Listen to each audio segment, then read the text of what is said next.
Jeffrey Epstein mean in his emails when he said you knew about the girls? I know nothing about that. They would have announced that a long time ago. It's really, what did he mean when he spent all the time with Bill Clinton, with the president of Harvard, who you know who that is, Summers, Larry Summers, whatever his name is, and all of the other people that he spent time with. Jeffrey Epstein and I had a very bad relationship for many years. But he also saw strength because I was president. So he dictated a couple of memos to himself. Give me a break. You're going to find out what did he know with respect to Bill Clinton, with respect to the head of Harvard, with respect to all of those people that he knew, including J.P. Morgan Chase.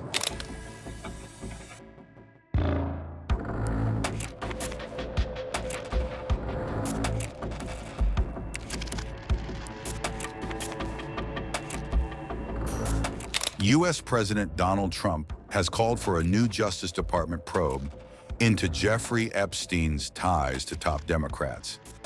He wants investigators to examine connections between Epstein and figures like Bill Clinton, Larry Summers, and Reid Hoffman.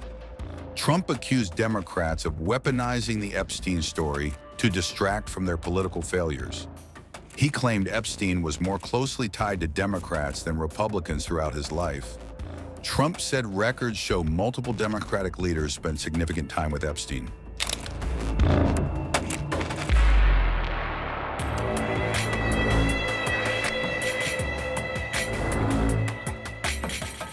Attorney General Pam Bondi quickly signaled that she is ready to move forward with the investigation. Pam Bondi said the probe will be handled with urgency and integrity to deliver answers to the public. She tapped U.S. Attorney for the Southern District of New York, Clayton, to oversee the inquiry into Epstein's political relationships. Pam Bondi called Clayton one of the most trusted prosecutors in the country.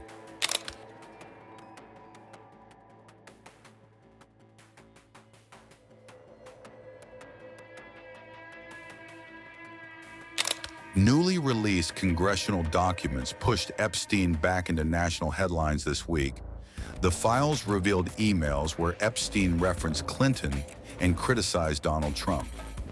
Trump and Epstein were once acquaintances, but reportedly had a falling out years before Epstein's arrest. Trump has said he banned Epstein from Mar-a-Lago for inappropriate behavior involving young employees. Bill Clinton has acknowledged past social interactions with Epstein, but denies any wrongdoing. Larry Summers also had ties to Epstein during his tenure at Harvard and accepted donations. Reid Hoffman reportedly met Epstein several times for professional purposes and later expressed regret.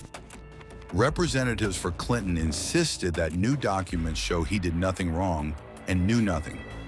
Congress is still pushing for answers, calling on Bill and Hillary Clinton to testify, and bringing Epstein victims back to Washington next week, ahead of a vote to force the full release of the DOJ's remaining files in the case. Mr. President, what did Jeffrey Epstein mean in his emails when he said you knew about the girls? I know nothing about that. They would have announced that a long time ago. It's really, what did he mean when he spent all the time with Bill Clinton, with the president of Harvard, who you know who that is, Summers, Larry Summers, whatever his name is, and all of the other people that he spent time with. Jeffrey Epstein and I had a very bad relationship for many years. But he also saw strength because I was president.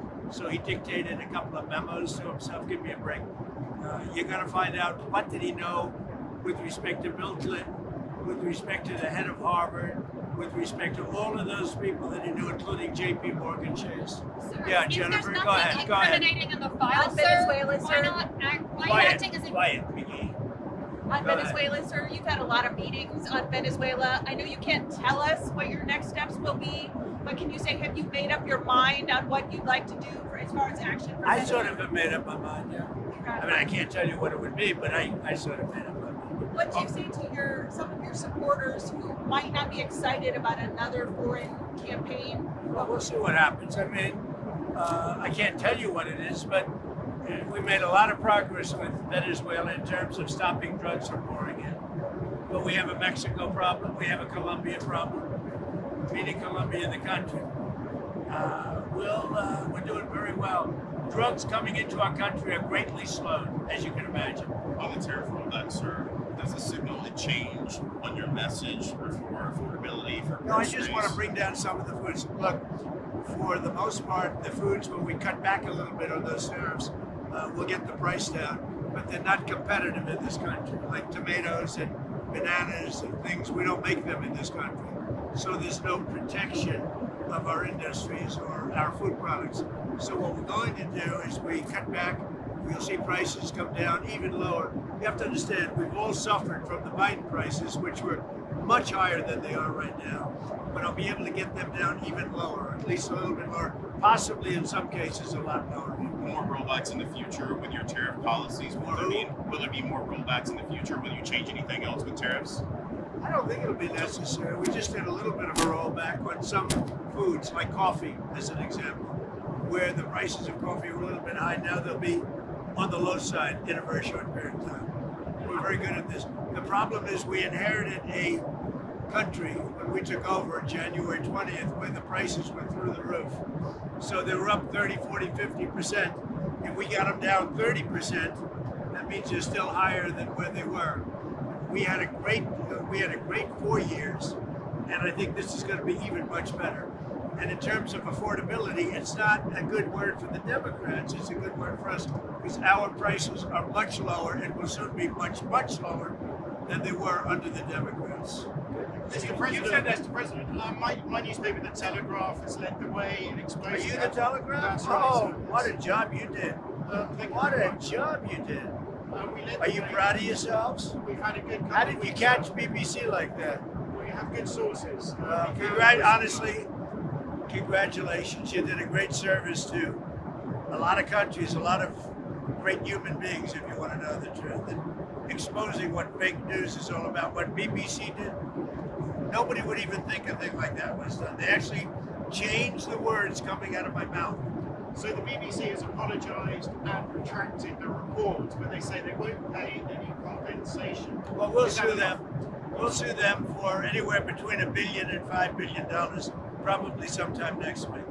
So you're ready to take... Well, I think I have to do it. I mean, they've even admitted that they cheated. Not that they couldn't have not done that. They cheated. They changed the words coming out of my mouth. That's worse than what CBS did with Kamala.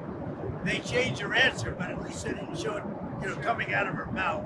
Do you think it's appropriate that British TV viewers have to pay more than $200 just for the right to watch television? Do you think the license... Well, I don't know what they do in a place that I like a lot, in general UK, right? But the people of the UK are very angry about what happened, as you can imagine, because it shows that BBC is fake news. Of course, you and I knew that for a long time, but we didn't know it was this big.